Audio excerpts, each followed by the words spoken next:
ప్రజల మీద ఉన్న విశ్వాసంతో, దేవుడి మీద ఉన్న నమ్మకంతో నేను ఈ రాజకీయాల్లో అడుగుపెట్టాను. అడుగుపెట్టినప్పటి నుంచి రాజకీయాల్ని ఏదో ఒక రాజకీయం చేయాలి, అక్కడ ఖచ్చితంగా మనం లైమ్ లైట్లోకి రావాలి లేదా హైలైట్ అవ్వాలనే ఆలోచన నేను ఎప్పుడు చేయలేదు. ఎందుకంటే నిదానంగా, స్లోగా, ఆటోమేటిక్గా ప్రజలు మనల్ని ఆదరిస్తారు.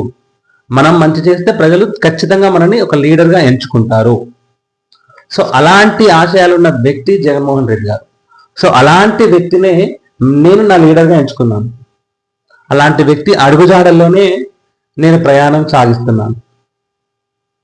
మంచి చేసిన వాడు మహా అయితే ఒకరోజు ఓడిపోతాడేమో కానీ ఖచ్చితంగా ఒకరోజు గెలుస్తాడు.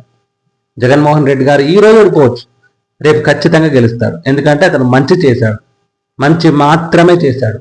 ఎక్కడ కూడా కులం, మతం పేరుతో రాజకీయాలు చేయలేదు, పేద ధనిక పేరుతో రాజకీయాలు చేయలేదు. సో అలాంటి వ్యక్తి వెనకాల నిలబడడం అనేది నాకు చాలా గర్వకారణంగా ఉంది. It's a proud to feel, very happy to join in YSRCP party. Thank you Jagan అన్న, నాకు ఈ అవకాశం ఇచ్చి నన్ను మీ పార్టీలో చేర్చుకున్నందుకు really I'm very happy to